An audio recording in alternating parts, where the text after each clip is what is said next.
여러분 교재 86페이지 보시면은 경기 변동인데, 이 경기라는 용어는 경제의 활동 상태입니다. 그래서 경기가 좋다 나쁘다는 것은 이 경제 활동의 상태가 좋은가 나쁜가를 의미하는 개념입니다. 자, 그러면은 여러분의 그 부동산 경기 변동 87페이지 보시면은 그 그림이 하나 나와 있는 그런 내용이 있죠. 자, 거기 보시면은 우리 그림을 한번 보시면은 이런 그림이 나와 있어요.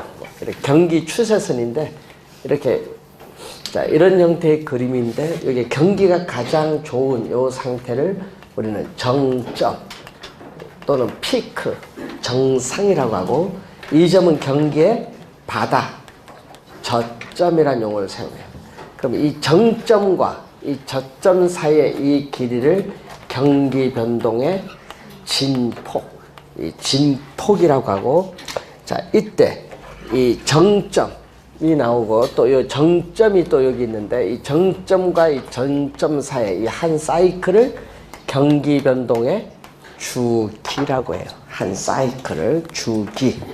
자, 그래서 그 그림의 의미를 좀 우선 알아두시고, 자, 그럼 부동산 경기 변동이 이제 나오고 있는데, 자, 87페이지 맨 밑에 보시면은 부동산 경기 변동의 특징이 나오죠.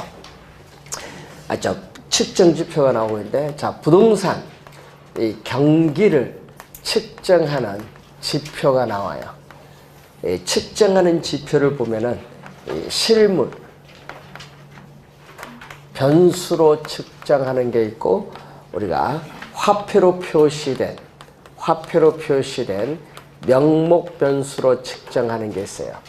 자, 이때 실물 변수로 측정하는 것을 보면은 우선은 공급 측면에서의 지표가 있고, 또 우리가 수요 측면에 나타내는 지표가 있어요.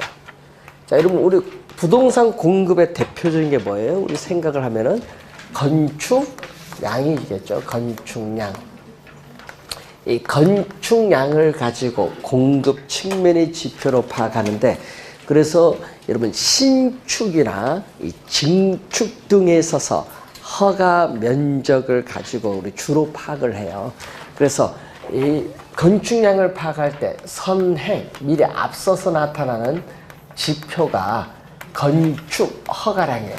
그래서 여러분이 신축이나 증축 등의 허가 면적이잖아요.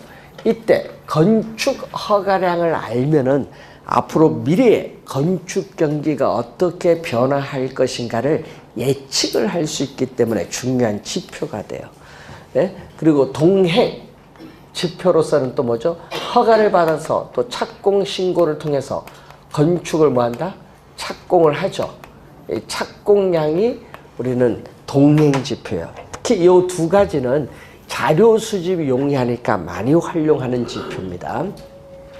자, 그래서 신축이나 증축 등의 허가 면적을 가지고 주로 파악을 하는데, 항상 주의하는 것은 건축량이 많다고 해서 경기가 좋다고 말할 수는 없어요. 왜냐? 미분양 상태의 재고량도 증가하면은 안 되잖아요. 그래서 항상 건축량을 파악을 할 때는 미분양 재고량이 증가하느냐 감소하느냐 유의해서 파악을 해야 된다는 점 주의해 두시고, 자,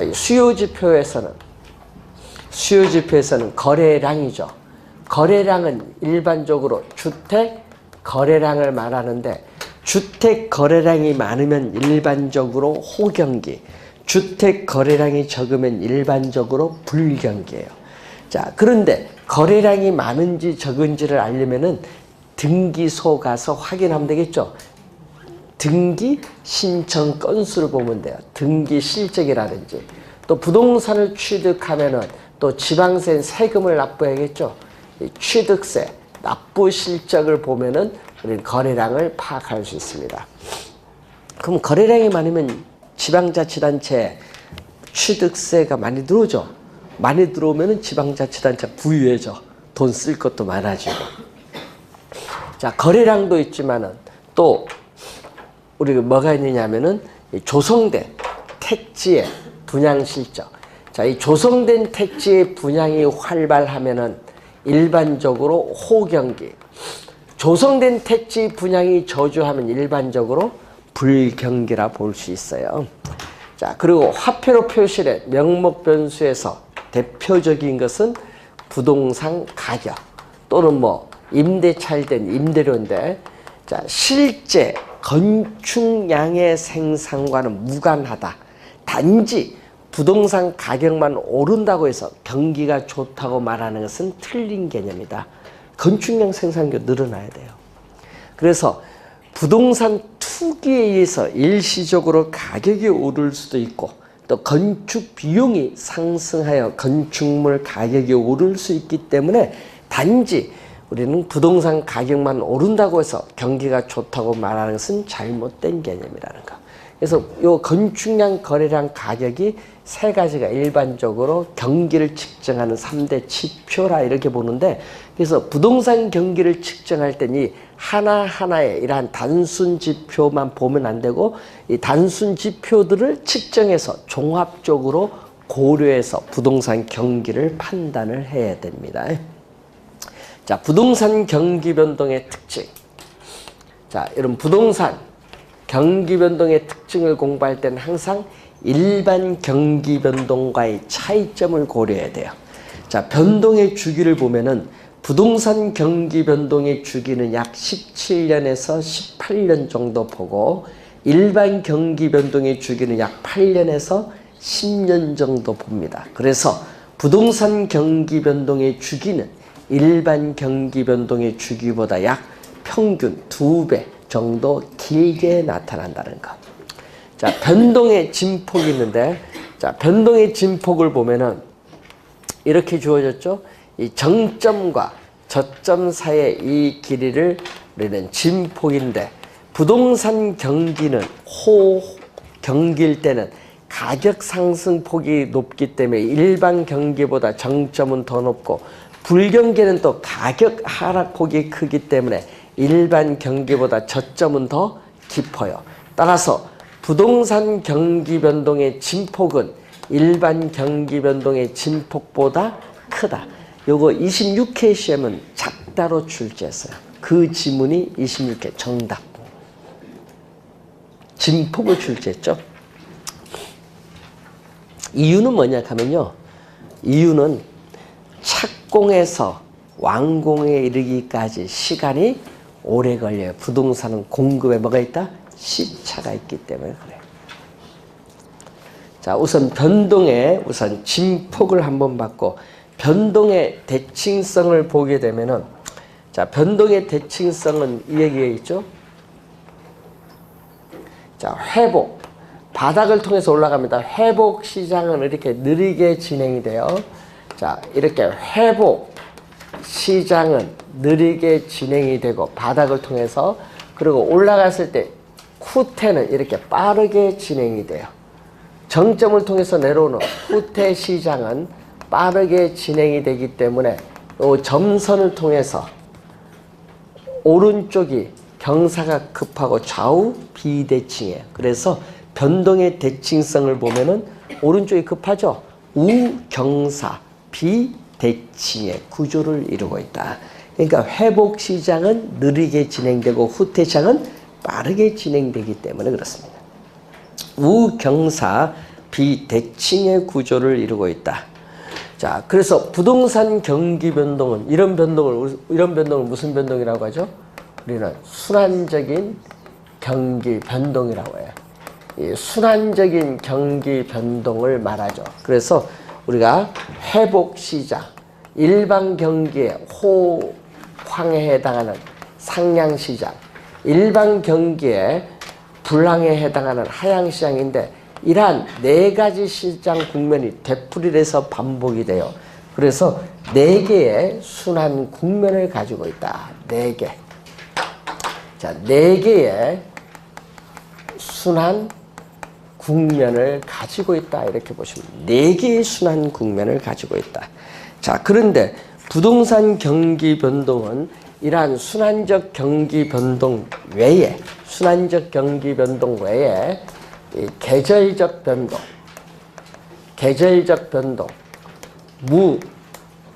무자기적 변동, 이 장기적 변동 등이 혼합되어 나타나기 때문에 이 주기의 순환 국면이 불분명하고 일정하지가 않다. 그래서 부동산 경기 변동의 특징이 이것도 한 3번 냈죠.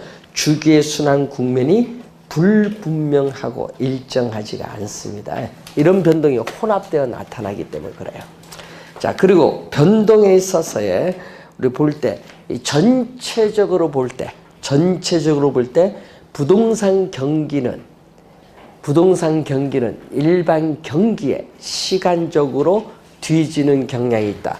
시간적으로 뒤지는 경향을 우리는 후순환적 또는 후순환적 경향, 후행하는 경향이 있어요.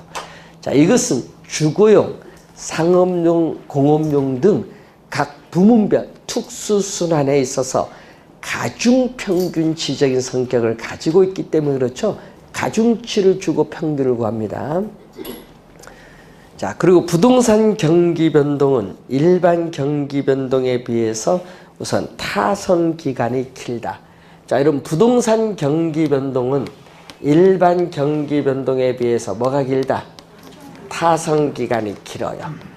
자, 타선 기간이 기는데 이 타선 기간이라는 것은 부동산 경기 변동이 일반 경기 변동에 뒤지는 시간차인데 우리나라는요, 평균, 우리나라 입장에서는 시계열 분석을 했더니 평균 약 2년 정도 뒤에 나타나더라. 이런 얘기입니다. 우리나라에서는. 그 왜 타선 기간이 기냐 하면은 부동산 경기 변동이 일반 경기 변동에 대응하여 민감하게 작용하지 못하기 때문에 그래요. 공급에 뭐가 있기 때문에? 시차가 있기 때문에 그렇습니다. 자, 그리고 여러분 교재에 87페이지 위에 박스 보면은 시험 문제 요것도 많이 출제를 하고 있죠. 그래서 2년 26회 시험에 또 출제를 또 했었는데 시험에 많이 나오는 용어입니다. 계절적 변동, 무작위적 변동, 장기적 변동인데 무작위적 변동을 우리는 불규칙, 우발적 변동이라고도 해요. 자, 여러분 시험 문제는 당연히 어느 게 나와요? 요 2개지 뭐 단골이. 네? 계절적 변동은 이 계절이 가지는 속성에 따라서 나타납니다. 그래서 이 1년을 단위로 했을 때 봄, 여름, 가을, 겨울이 있어요. 계절에 따라 정기적으로 나타나는 경기 변동입니다. 자, 예를 들어서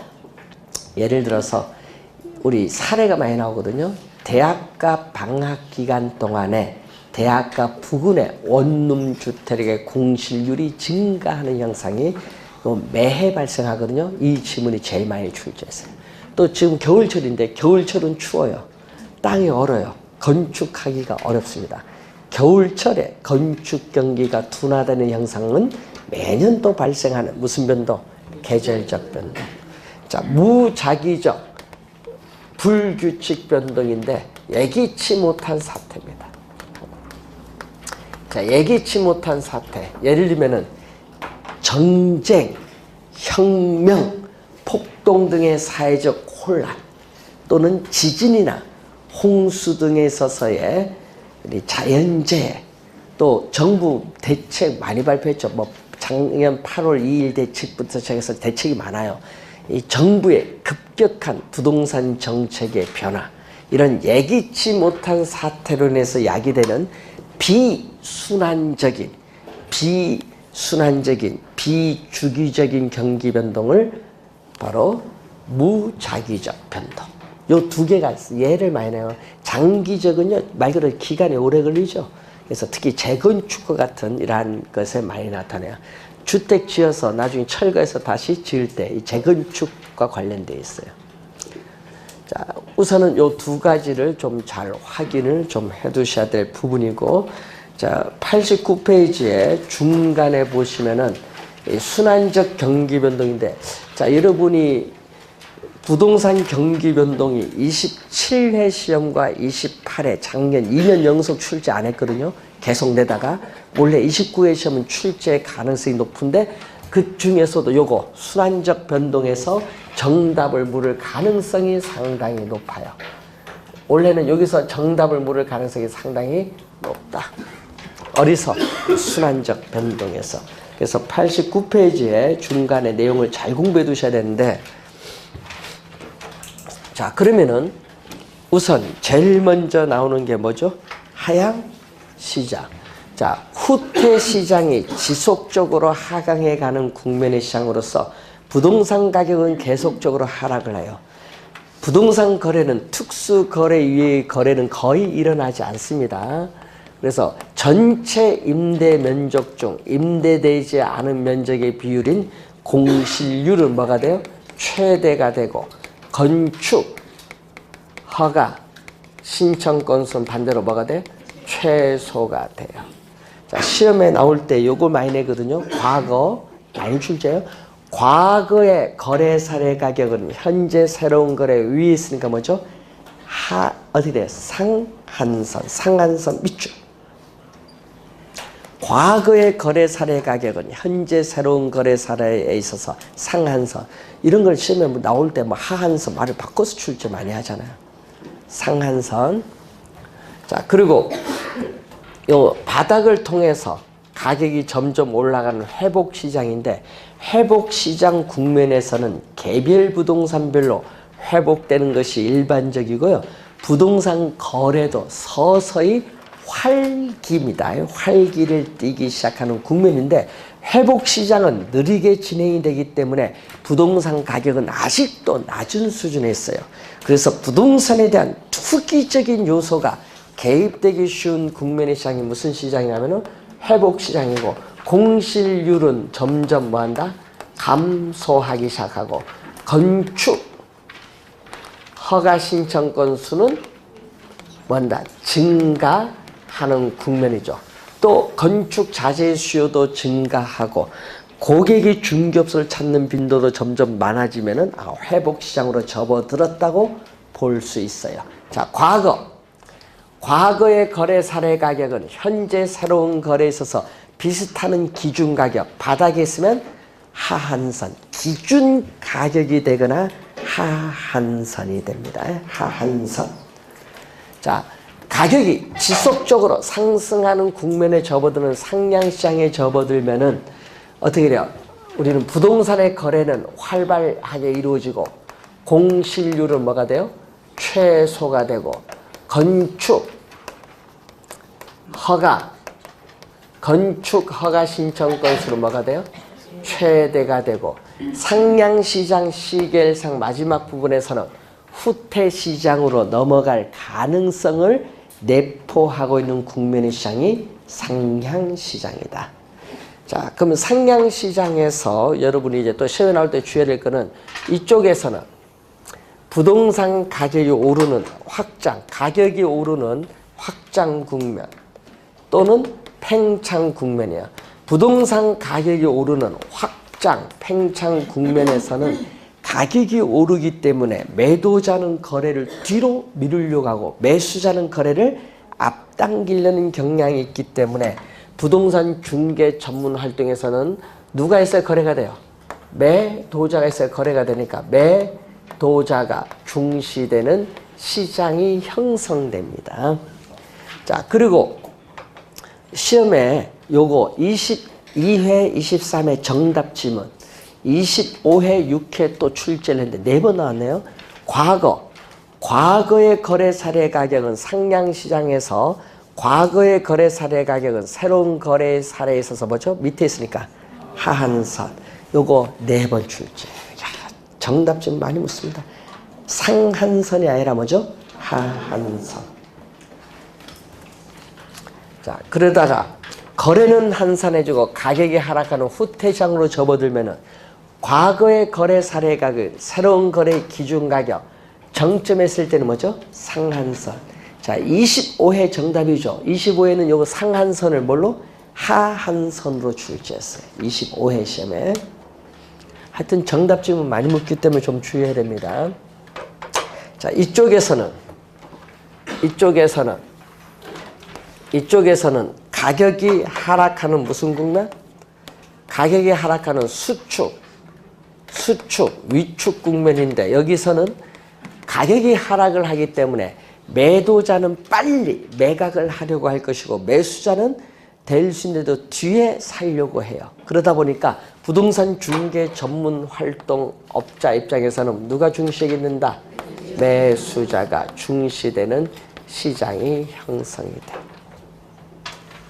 자, 이런 걸 좀 주의를 좀 해두셔야 되는데, 자, 그러면 이러한 4개의 순환 국면이 되풀이해서 반복이 되는데, 이 일반 상품 시장에는 존재하지 않고 부동산 시장에만 존재하는 고유 시장이 안정시장이라는 게 있어요. 안정시장은 부동산 경기의 이 순환 국면에서 분류가 되는 시장은 아닙니다. 그래서 26회 시험에 이렇게 냈거든요. 부동산 시장은 회복, 상향, 후퇴, 하향 시장 외에 안정시장 국면이 있다? 맞는 질문이지.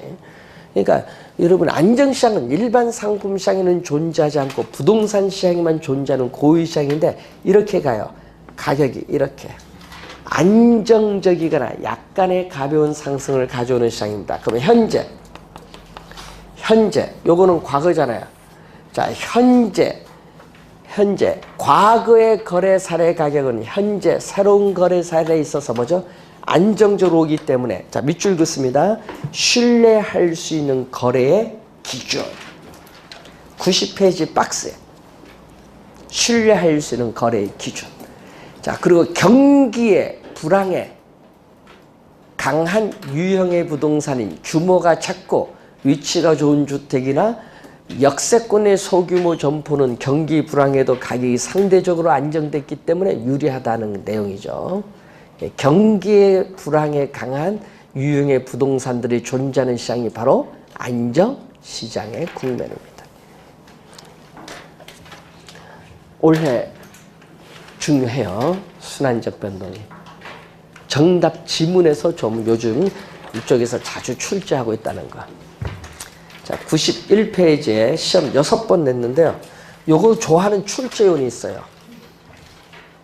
제가 좋아하는 게 아니라 출제용 중에 한 분.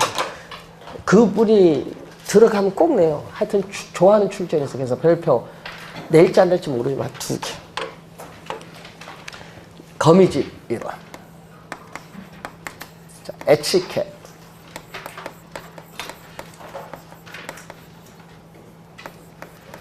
자, 에치켓의 거미집 1호는 모든 시장에 적용되는 것이 아니라 농, 축산물 시장이나 건축물 시장에 적용.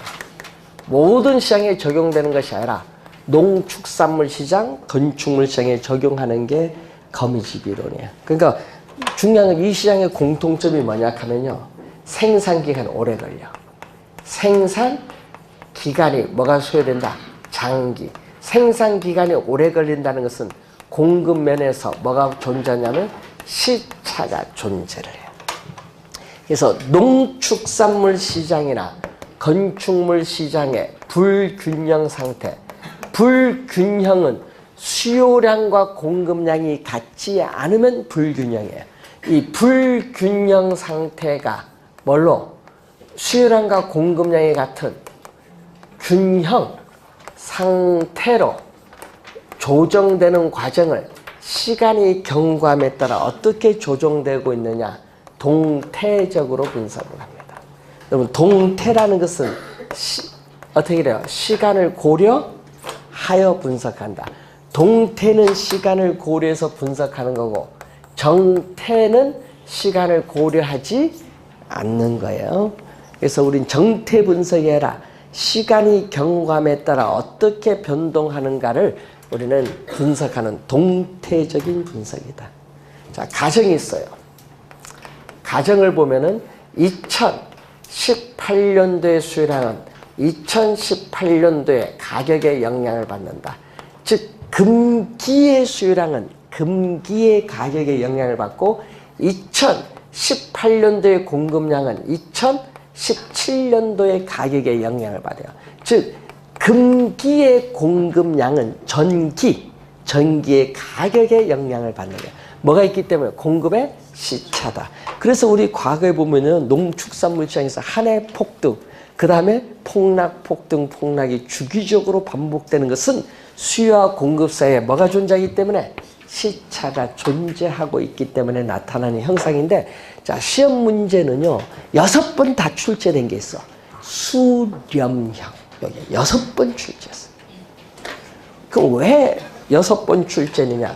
야, 여러분, 거미집 이론에 거기에 모형을 보면은 유형, 거미집 이론의 유형 3가지가 나오는데, 이 수렴형은 안정적인 균형이에요. 그래서 6번 다 출제한 겁니다.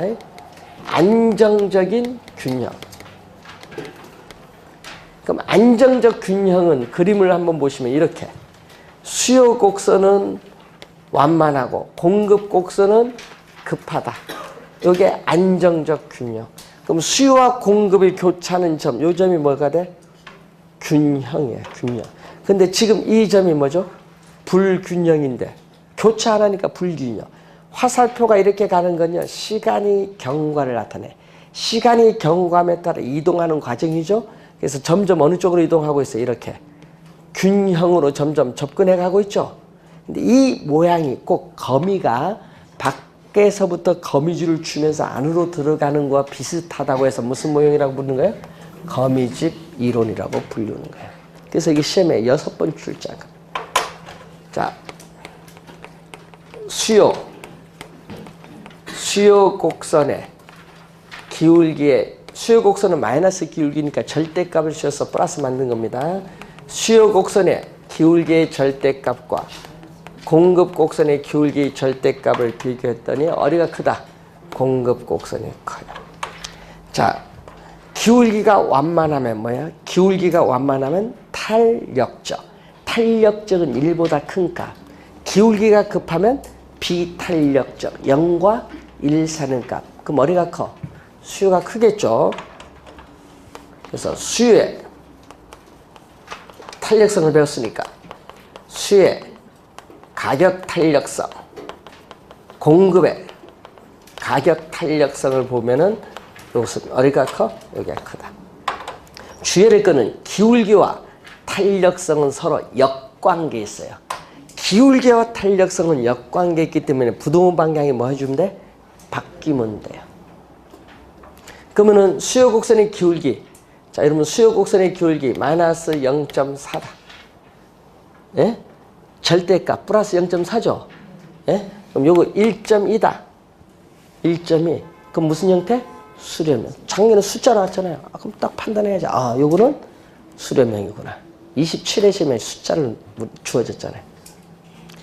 판단하면 돼요. 자, 그래서 수요가, 자, 보세요. 수요가 탄력적이면 뭐가 돼요? 자, 여러분, 수요가 탄력적이면 공급은 상대적으로 비탄력적. 됐어요?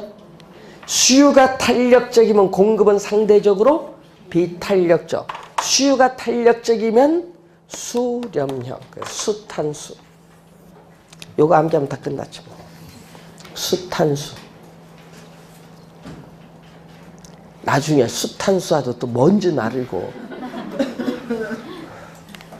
암기를 해놓고 의미를 모르는 분들 많더라고요. 이게. 발산은 수렴과 반대. 자, 발산형은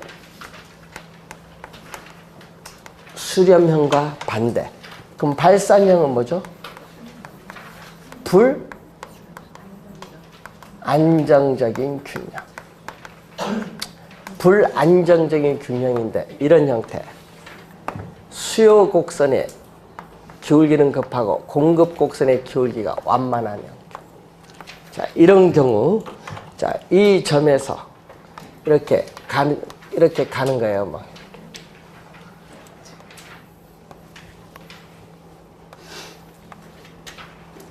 이렇게 점점 이런 형태로 밖으로 뭐 한다?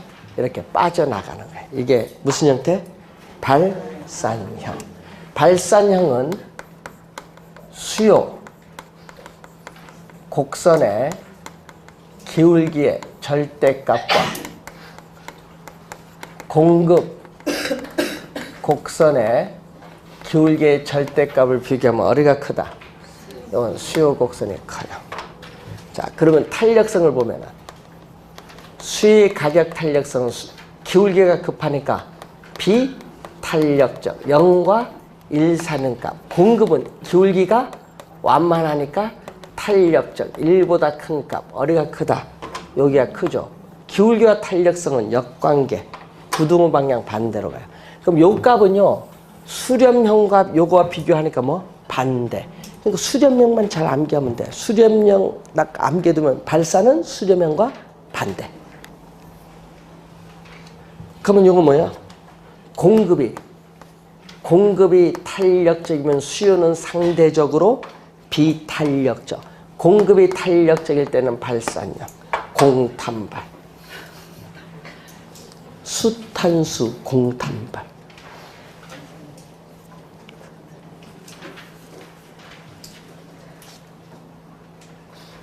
수탄수, 공탄발. 순환형은 이런 경우 수요 곡선, 공급 곡선이 주어졌어요. 자, 이 점이 시간이 경과함에 따라 이렇게 계속 이렇게 순환하는 형태, 순환형. 순환형은 수요 곡선의 기울기의 절대값과 공급 곡선의 기울기의 절대값이 서로 뭐 할 때? 같을 때. 니꼬르야, 니꼬르. 니꼬르는 순환이다. 그럼 수의 또 가격, 탄력성과 또 뭐가? 공급의 가격, 탄력성이 같으면 순환이야.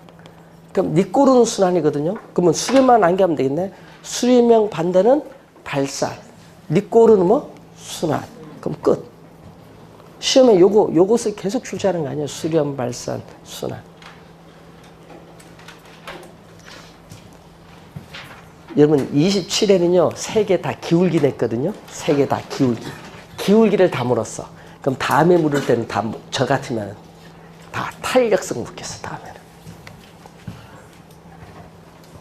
자, 거미집 이론 확인해 주시기 바라고. 요거 좋아하시는 분 있어요? 출제원 중에.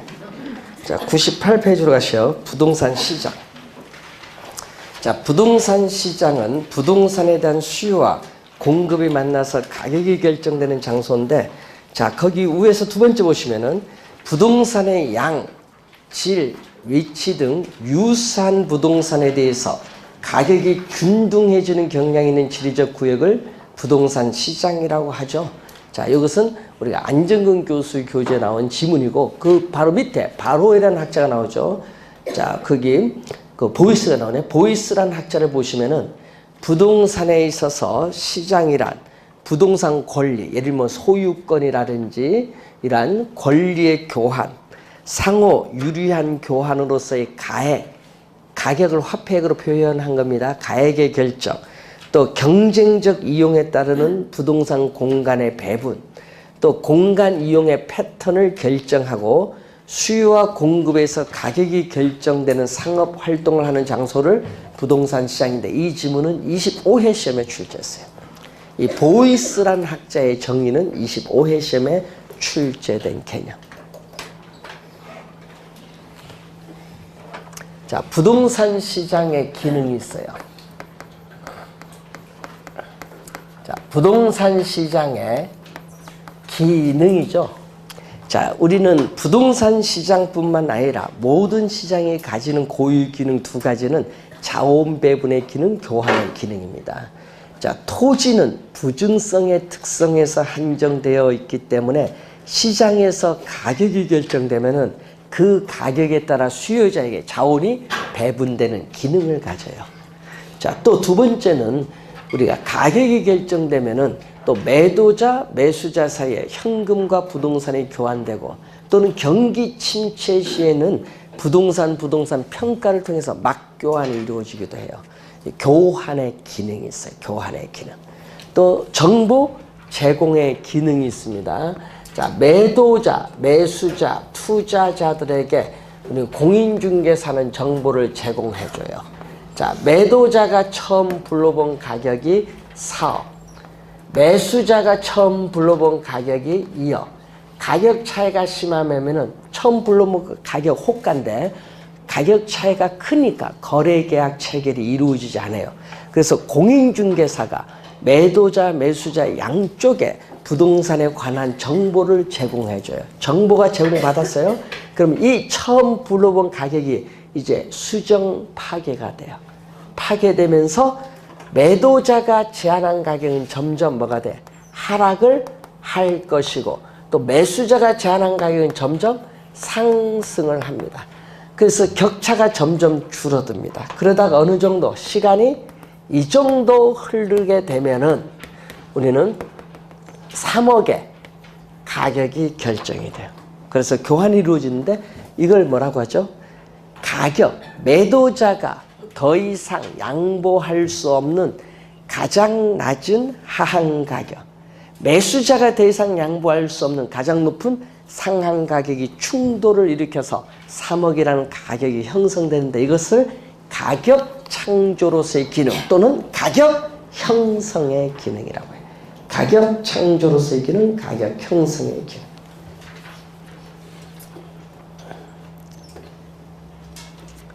자, 그리고 토지는 용도가 비슷하면 대체 가능하고 용도 간의 경쟁도 일어납니다.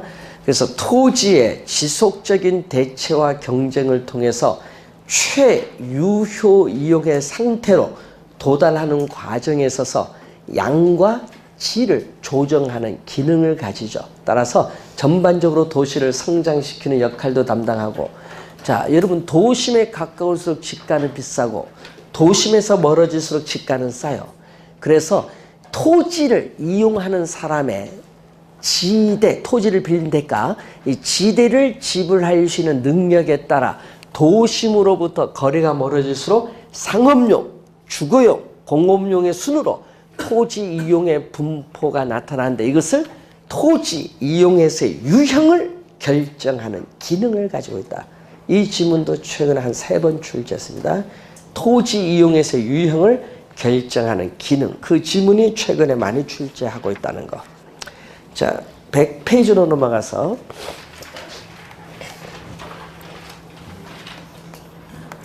우리 짝수 때 중요하죠. 네? 28회 작년에도 출제하고 26회도 출제하고. 그래서 이 토지의 특성으로 인해서 토지 특성도 매년 출제한다고 했어요. 그러다 보니까 이 부동산 시장도 연결해서 같이 묻는 경우가 많은데 이 토지 특성으로 인해서 일반 상품 시장과는 다른 이 부동산 시장에 뭐가 나타난다? 특성이 나타난다. 특성.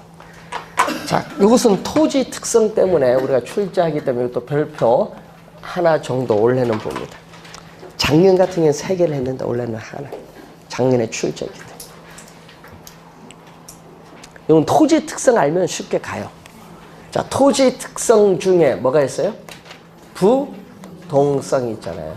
그래서 부동성으로 인해서 토지에 대한 토지에 대한 권리나 이익이 거래되는 관념적이고 공간적 의미 시장이 또 추상적 시장을 형성하죠. 추상적 시장이 형성되니까 토지라는 권리나 이익이 거래되니까 각종 권리 이익에 관련된 자료를 수집해서 분석을 해야 되는 뭐가 강조가 되는 거예요? 정보 활동의 강조가 되겠죠. 자, 또 부동성으로 인해서 토지의 공간적 작용 범위가 일정한 지역에 한정되는 경향이 있는 국지적 지역 시장이 형성이 돼요. 자, 시험에는 또 뭘로 출제를 많이 한다? 당연히 전국적, 광역적 시장으로 많이 나오겠죠. 국지적 시장이요. 자, 그러다 보니까 토지가 위치하는 현장에 가서 확인을 해야 되는 임장 활동화가 또 이루어지겠죠. 자, 부동산 시장을 마켓이라고 하면은, 자, 예를 들어서 부동산 시장을 부동산 시장을 용도에 따라 세분하면은 주거용 부동산 시장, 상업용 부동산 시장, 공업용 부동산 시장으로 세분하는데 이 세분된 시장을 이 위에 마켓입에서 뭐죠? 서브 마켓이라고 해요.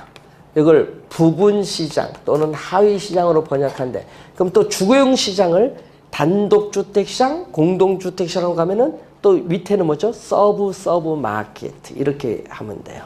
자, 그래서 우리는 부동산의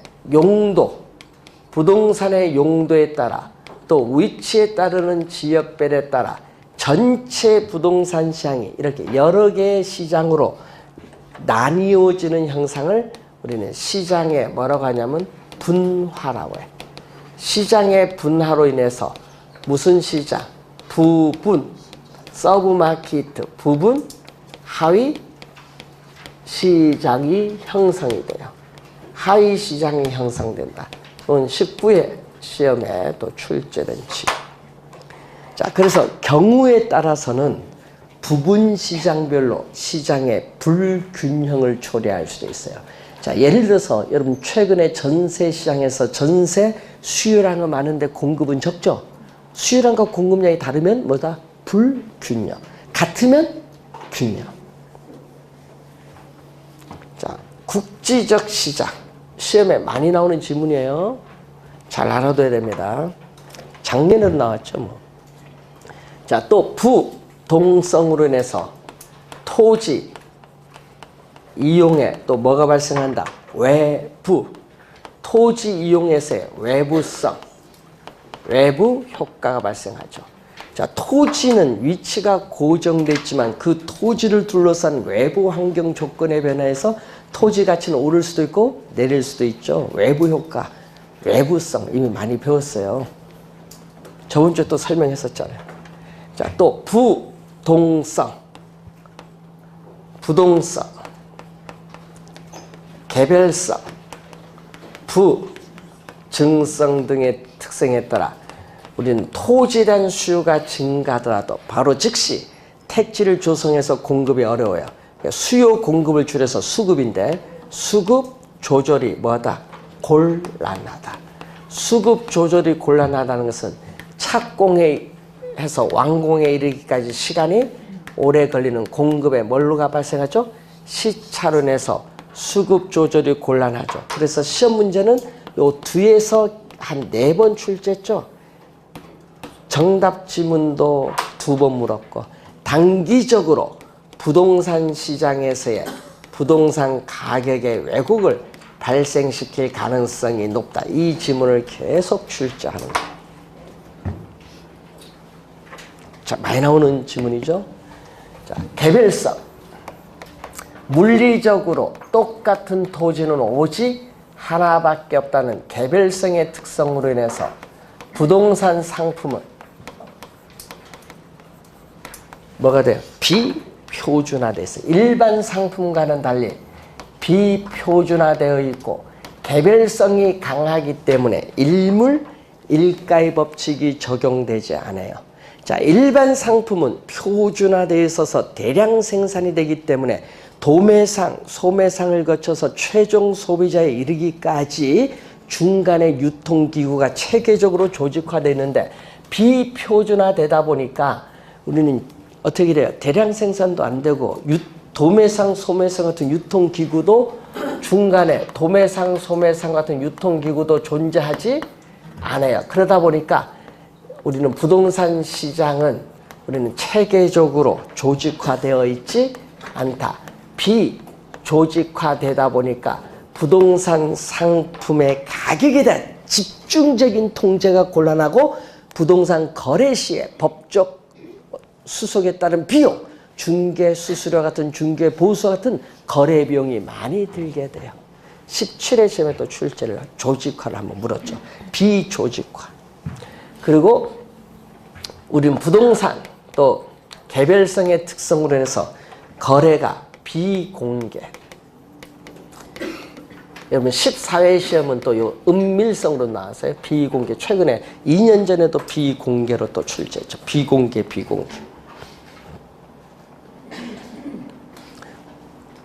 부동산 소득은 불로소득이라는 부정적 인식, 자금 출처된 세무당국 조사 등이 있기 때문에 부동산 거래 내용의 사실을 공개하기를 꺼려해요. 여러분 업을 계약했는지 다운 계약했는지 예? 어떻게 계약했는지 그런 공개하기를 꺼려해요. 예? 그러다 보니까 부동산 거래에 관련된 정보 수집이 곤란해요. 그래서 정보 탐색 비용도 증가하고 정보 가치의 신뢰도도 떨어져요.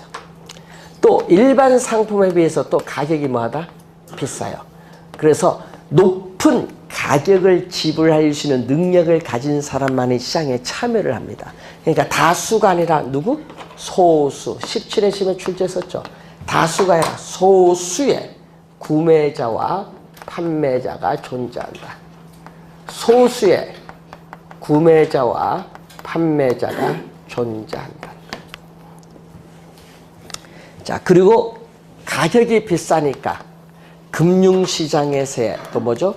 자금의 유용성과 밀접, 금융시장에서 자금 조달의 가능성과 또 깊은 관련을 맺는데 이 자금의 유용성은 정부의 금융정책에 좌우되는 금리의 영향을 받고 또 가격이 비싸다 보니까 매매 기간이 오래 걸려요. 매매 기간에 장기성이 나타나요. 매매 기간의 장기성은 쉽게 얘기하면 단기간에 거래가 이루어지기는 곤란하다. 그럼 왜 그럴까요? 단기간에 거래가 이루어지는 곤란하다는 것은 매수자 입장에서는 가격이 비싸니까 부동산을 구매하는 자금, 돈을 모으는데 시간이 오래 걸려요. 그리고 매도자 입장에서는 원하는 가격으로 부동산을 매각해서 현금화하는 데 걸리는 시간은 황금성인데 원하는 가격으로 매각하기가 곤란해. 황금성이 곤란으로 인해서 어떻게 돼요? 매수자 측면에서 볼 때 단기간에 거래가 이루어지기는 어렵다는 거예요. 그리고 부동산은 부동성의 특성, 행정적 측면에 여러 가지 제도적 특성이 있기 때문에 법적 제한이 많아요. 법적 제한이 많다 보니까 수요, 공급 조절 기능이 떨어지면서 가격의 왜곡을 발생을 또 시킵니다. 또 부동산 시장을 법적 제한이 많을수록 또 불안전하게 만드는 요인이 되기도 하죠. 자, 그러한 특성들이 우리가 있습니다. 여러분 작년에 출제했죠? 28회, 26회에서 특히 짝수 연도를 많이 조화를 합니다. 토지 특성에도 연결해서 같이 내고요. 그래서 시험 문제 작년에 냈기 때문에 원래는 여러분 토지 특성에 유념하시면서 같이 한번 봐두는 것이 좀 좋을 것 같습니다. 자, 이렇게 해서 여러분 교재 101페이지까지 우선 설명을 했고요. 그리고 102페이지 효율적 시장은 주식시장에서 처음으로 도입된 이론을 부동산 시장에 우리가 적용한 이론이 되겠습니다. 자, 다음 주에 효율적 시장부터 진행하도록 하겠습니다. 수고 많으셨습니다.